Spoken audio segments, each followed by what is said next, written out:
ఆడిన మానవ రూపంలోని దేవుడు సాయిబాబా గారి శత జయంతి ఉత్సవాలలో ముఖ్య అతిథులుగా పాల్గొన్న భారత ఉపరాష్ట్రపతి శ్రీ సిపి రాధాకృష్ణన్ గారు, త్రిపుర గవర్నర్ శ్రీ ఇంద్రసేనారెడ్డి గారు, గౌరవనీయులు పెద్దలు,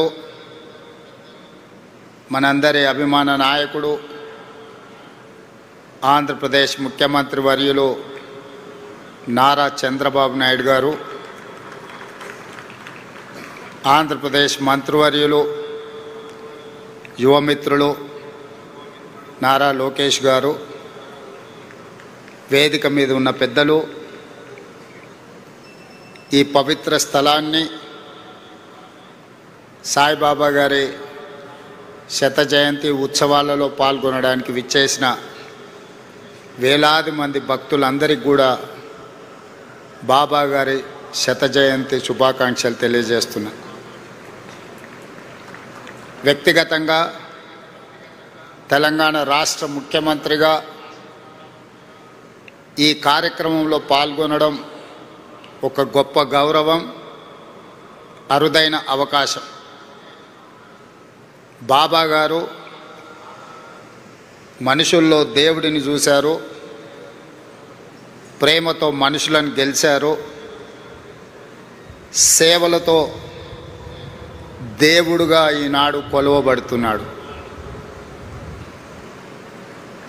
మానవులను ప్రేమించాలి, ప్రేమనే గొప్పది, ప్రేమ ద్వారా ఏమైనా సాధించవచ్చు అని చెప్పి బాబా గారు నిరూపించారు.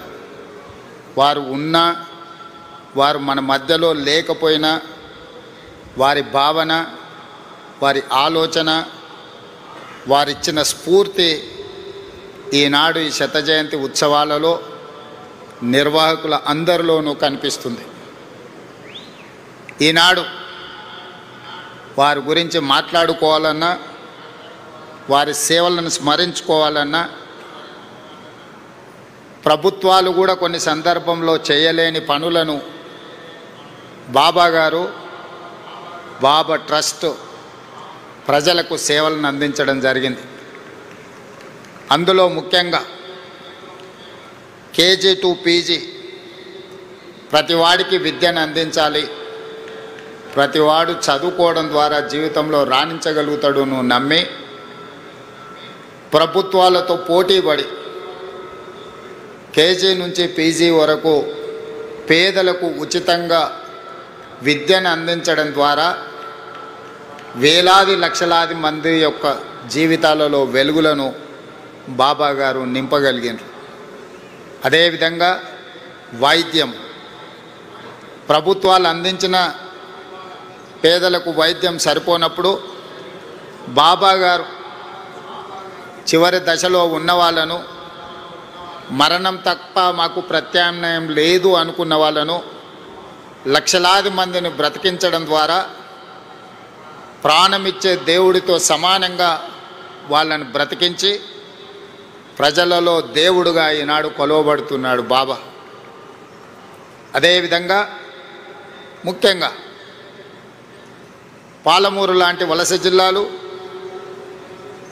కరువు కాటకాలతో పునారిల్లుతున్న అనంతపూర్ లాంటి ప్రాంతాలకు ఆనాడు చంద్రబాబు నాయుడు గారు ముఖ్యమంత్రి ఉన్నప్పుడు ప్రభుత్వాలే తాగునీటిని ఏర్పాటు చేయలేని సందర్భంలో బాబా ట్రస్టు ద్వారా నా సొంత జిల్లా అయిన పాలమూరులో ప్రజల యొక్క దాహార్తిని తీర్చడమే కాదు, ఈ పుట్టపర్తి ప్రాంతం ఉన్న అనంతపూర్ జిల్లాకు కూడా ప్రత్యేకంగా తాగునీటి వసతులను ఏర్పాటు చేయడమే కాకుండా తెలంగాణ, ఆంధ్రప్రదేశ్ ప్రాంతాలే కాదు, తమిళనాడు కూడా తాగునీటి సమస్యను పరిష్కరించడానికి బాబా తన సేవలను విస్తృతపరిచి ఈనాడు వారు మనందరి మనసుల్లో దేవుడుగా శాశ్వతమైన స్థానాన్ని ఏర్పాటు చేసుకున్నారు. మానవ సేవ,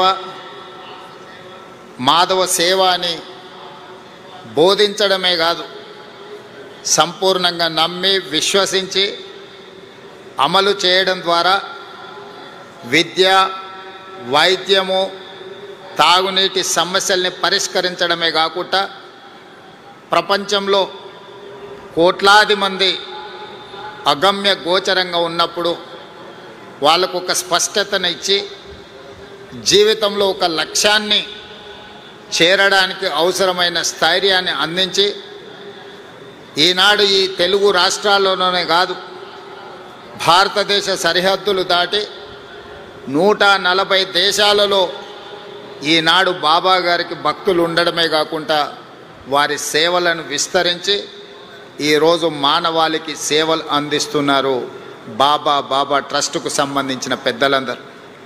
అందుకే ఈనాడు శత జయంతి ఉత్సవాలలో ఎవరు పిలవకున్నా స్వయంగా ఇక్కడికి రావాలి, ఉత్సవాలలో పాల్గొనాలి, ఇది జన్మకు ఒక అవకాశం అని భావించి వేలాదిగా భక్తులు ఇక్కడికి రావడమే కాకుండా ఒక మారుమూల ప్రాంతం ఆంధ్రప్రదేశ్లో అనంతపూర్ పుట్టపర్తి అనేది, ఇక్కడికి ప్రధానమంత్రి నుంచి రాష్ట్రపతి వరకు, కేంద్ర మంత్రుల నుంచి వివిధ రాష్ట్రాల ముఖ్యమంత్రుల వరకు, ప్రపంచంలోనే 40-50 దేశాలకు సంబంధించిన ప్రముఖులందరూ కూడా పుట్టపర్తి పట్టణానికి రావడము ఈ భూమికి, ఈ నేలకు ఉన్న పవిత్రతను, ఇక్కడ బాబా గారు నివసించడం వల్ల వచ్చిన ప్రత్యేకతను ఈనాడు మనం గుర్తు చేసుకోవాల్సిన అవసరం ఉన్నది. తప్పకుండా బాబా సేవలను మరింత విస్తృతంగా ముందుకు తీసుకెళ్ళాలి. ఆంధ్రప్రదేశ్ రాష్ట్రంతో పాటు తెలంగాణ రాష్ట్రంలో కూడా రాష్ట్ర ప్రభుత్వం శత జయంతి ఉత్సవాలను అధికారికంగా నిర్వహించే ఆదేశాలను ఇవ్వడం జరిగింది. తెలంగాణ రాష్ట్రంలో బాబా గారి సేవలను విస్తృతం చేయడానికి, వారి ఆలోచనను, వారి విధానాన్ని ప్రజలకు చేరవేయడానికి మా ప్రభుత్వం ఎప్పుడూ సహకరిస్తుంది, సేవా కార్యక్రమాలలో పాల్గొంటుంది.